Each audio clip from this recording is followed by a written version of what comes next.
This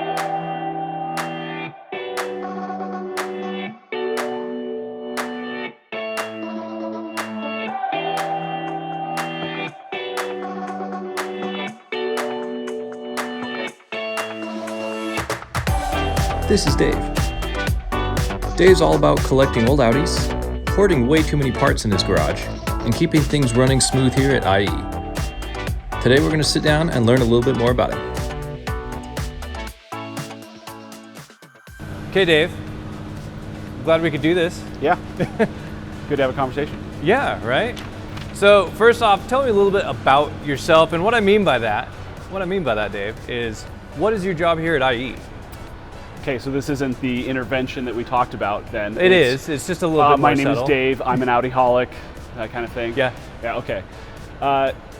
So yes, those are both true, but I am the financial controller here at Integrated Engineering. Awesome. That means I look at numbers and set budgets and pay bills and order parts. Perfect. And yeah. Yeah, we're gonna The get dyno's we're gonna about get a to pull start, here, yeah.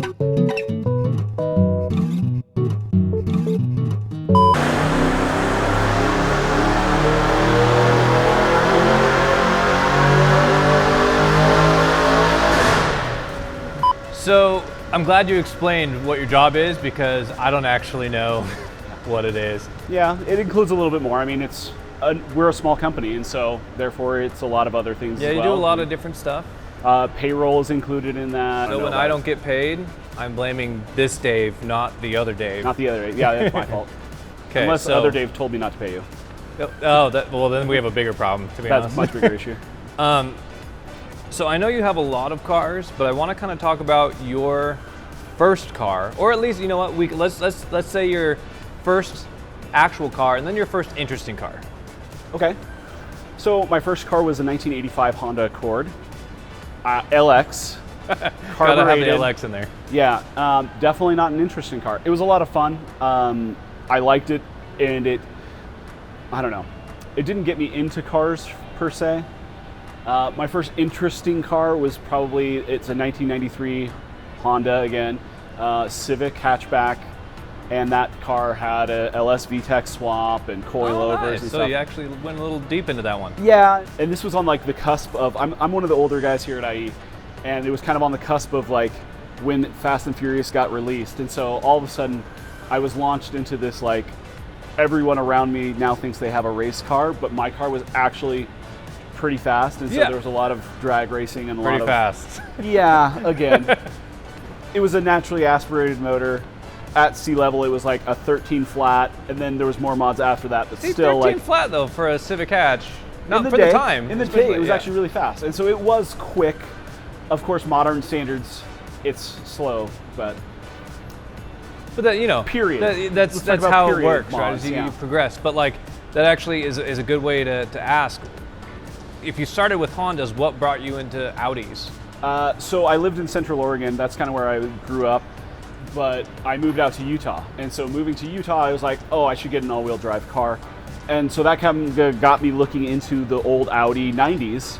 And I found a local one, and I brought that out as a college kid. I was like, oh, perfect, this is a good college car. Yeah. And I'll take that out there. You went from high school kid in a Civic Yeah. to somewhat refined college kid in an Audi 80. Well, you know, the truth is those old Audis are built like tanks, and they're, you know, it was all leather. I had heated seats. I paid $700 for this car, and it ran perfectly. And so I brought that out here as kind of like a mountain car. Yeah. I was interested in snowboarding, and that's kind of what I did. And so I wanted a car that I could take to the mountains, take to school, and have a good time in and not worry about a lot of things.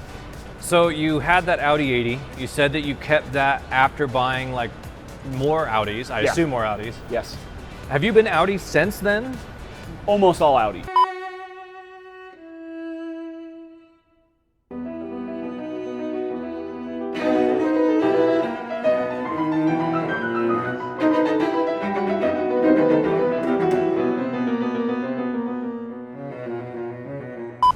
I bought a Touareg, but that's the only other Volkswagen that was mixed in there. It was all Audi after that. Yeah. That was your ladies, right? Yeah, yeah. So it wasn't mine, but it was it was mine. He's still exclusively Yeah. Audi. Yeah. So what cars do you have right now? Okay. Running and non-running. In my possession or Yeah. that I own? Let's say 'Cause in your that's also possession. another Let's say thing. you're in your possession, because that Okay. might be interesting. The current cars that I have in my garage, again, I just got rid of a bunch of parts cars because I was moving. I have a 1983 Quattro, the original rally car, box flared car. Nice. That I'm restoring. That is one. I have a 1991 Audi 90 20 valve Sport, which is one of 57 in the US. It's a pretty rare car, and it was a one owner car up until technically till February of this year. Oh, dang. When I registered it so that I could sell it. Yeah. People don't like being sold a car that isn't in the seller's name. So The government looks down upon that. it does, yeah. And you know, then it looks like I'm evading taxes, and so I registered it to pay my taxes and do my civic Can't duty. have the finance guy evading taxes, right? We don't do that. And so that's in my possession. It is sold. Don't hit me up. I have this 1991 Audi Coupe Quattro that has been S2 converted and is in the process. I am very good at the mechanical things, wiring things. I'm not a body guy, so obviously it's still getting paint work done and But so yeah, forth. I've heard you say that you have some paint work planned for this. Yeah. So you're basically just I getting just it ready. need to get it. I just need to take the parts down and get them painted. This is where I get weird. So I've had over 10 Coupe Quattros. Okay. I've never had a Titan Gray one, and this is an original Titan Gray car. Nice. There were only 14 of them produced Oh, for dang. the U.S. market, or I should say North American market. And so it's always one that I've chased and I've always wanted. And I got a random DM on Instagram saying, "Hey, would you be interested in this car?" And yeah, how much do you want? And those are the connections that Dave has, is that as you get to know Dave, you realize that he's the type of guy that if you have a rare car or something, just message Dave. There's a solid chance he might buy it. You never know. Price is right, I'll buy anything. Yeah. No matter where, like I said, this was in Canada. Yeah, I And mean- I have friends and connections who helped me out and said, "Oh yeah, I'll pick it up and I'll park it at my house, and then you can come pick it up from my house." And Well, and know. I've seen you be the opposite side of that too. oh yeah, Where we actually just released, you found a car for Brian Scotto of Yeah. Hoonigan. Yeah. Right, so we'll show some footage of that, but that was an awesome little experience to have Yeah. Hoonigan come out. And And they had I- other reasons to come out, right? But right.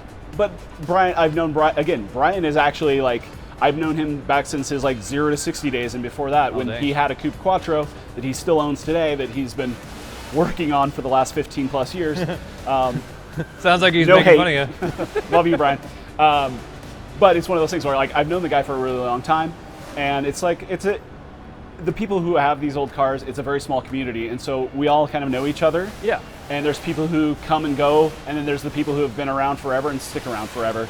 And Brian's one of those guys. I've been one of those guys. There's a lot of us. There's a passion ingrained in some people, Yeah. and you know that it's going to stick around. Yeah. So it becomes that community, whether you try to or not, kind of thing. Exactly. And so another one of my cars, the S6 Avant. Again, this is the original S6 that came to the U.S. shores. Yeah. Another 5-cylinder inline turbo. They only imported 300 and something Avants. They had a lot more sedans, but the Avants are rare. It's another car that I bought because it was a good deal, and Yeah. it was a guy's brother who I had already bought a car off of before, and he's like, "Oh, hey, this guy buys old Audis," and so he's like, "Hey, would you want to buy my brother's car?" "Sure, what is it? Let me know." And Why do these people never come to me? I'd have a lot more interesting cars if that happened. yeah, no, it's fun. It's a good way to do it. And then other cars that I own currently, I have a 1981 Audi 4000 5+5. Nice. Another super random, super rare. It's the only car that I have right now that is not a Quattro. There's not an all-wheel drive version of okay. it. Yeah. Oh, I have a 1995 Audi 90. It used to be a V6. That's what we got here. It's the V4 body style. I have 1.8 T-swap. That it actually has a lot of my integrated engineering goodies, and it's one of the things Oh, that nice. I bought a lot of parts from here because it is a 4-cylinder, which is what they did. So it's an AEB long block. It has IE rods. It has the IE manual tensioner. It has a bunch of IE silicone parts on it as well. Oh, perfect. And it's a built motor, stock pistons, but built rods. Yeah. With a Garrett GTX 2867R. Still, Yeah. that sounds like a fun build. Yeah, yeah. What would you say is like your favorite car that you own currently? I know that's like kind of picking your favorite child, but Well, see, I like them. I know, and here's the child response, where I like them all equally for different reasons. No, but like the coupes are definitely one of my favorites. There's something about them that I absolutely love. I've owned like a dozen of them. Yeah. And there's just something special about them. what is kind of like your favorite thing about working for IE? I mean, I imagine there's not a lot of finance guys that get to be, like you said, in a place that they have a passion about. Yeah, and that's an interesting thing because, like I said, like most finance guys, like it doesn't matter what you're selling. It's a widget, it's a whatever. Like I actually know the difference. I know how to build an engine. I know what goes into the entire bottom end of your rotating assembly and what it actually takes to build things. And that's a weird skill to have. I love those parts. I love doing that. And it's the old the cobbler's wife has no shoes kind of scenario where I get to be around the cars every day. I get to see what new things we're buying, what new parts we're developing, what new and exciting tunes are coming out, like how much power we're making on things. Yeah. I can hear the dyno from my office. Like it's a stupid thing, but like I am living and breathing car culture and I don't even get my hands dirty. Well, and you're surrounded by all these people that share the Yeah. same passion as you. Oh yeah. So, you know. I'd say 90% of the people here are car guys or car people. Yeah. And It's a pretty love what good they do. ratio. Yeah, yeah.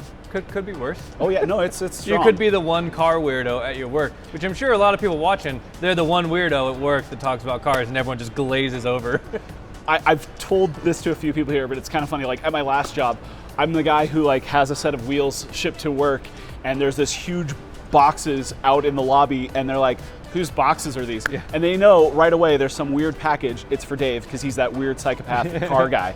And now I get weird random boxes sent here, and everyone's like, "Oh, what is it?" Yeah. And it's And everyone whose like, is it? yeah. We have no. It could literally be anybody's. And they're all excited and they all want to see what's inside. Like, Yeah. "Oh, you got wheels? What wheels did you buy?" You Yeah. know, and it's fun. If you had any advice that you could give to anyone that's kind of where you were when you first started, what do you think that would be? Well, it's a broad question. And are we going the financial trail or are we going whatever? If you're trying to get into cars and stuff, I highly recommend junkyards. I know it sounds really simple, but like you can get so much good stuff out of junkyards. And this is one of those little like things that you learn. Like you don't know much about a car. You know that something's broken on your car. You need to replace something on your car. The best thing to do is to go to the junkyard, learn how to pull it on a car that you don't care about, that if you break something in the process, you throw your hands in there and say, "Whoops, all right, well, I guess I'm not taking this part." But you learn really quickly how to remove that part quickly, efficiently, and without damage and so forth. And then you can put it on your car. And then you're also saving money on, doing it. And it's a really easy way to get into cars and learn about them without, No, that's great advice because, I mean, it really is understated. I think a lot of people, they'll think, well, I just need to go buy a new part. And it's like a lot of these cars floating around, Yeah. they may have been in an accident, they may have had some other issue, but there's still a lot of good parts on them, which is obviously why these places exist. Yeah, and the other piece of advice I'd give is buy a house early, as soon as you can. Buy a house that has a detached garage with a studio apartment above it. Live in a studio apartment above your garage, rent out the house, or rent it to roommates or whatever you need to do. And that would be the other piece of advice. That's financial Dave. That's giving you financial that. Dave, yeah. That's a smart way to do Good it. advice there. Maybe the car Don't pay advice, somebody else's you know. mortgage. Pay your own mortgage. There we go. But yeah, it was awesome being able to sit down with you, get to know you a little bit better, show everyone else that gets a chance to hear about you Yeah. and all that stuff. If you guys want to follow Dave on Instagram, on YouTube, what are your social media channels? It's all Broken Quattros. It's broken_Quattros. So broken_Quattros. I'll put that on the video somewhere in here or something like that. But yeah, he has some interesting content, so go check it out.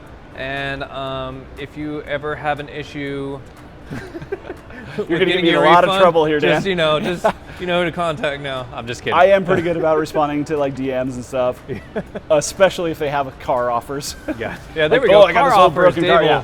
hit you right away. Yeah. But yeah, awesome. Thanks, Dave. Yeah, anytime.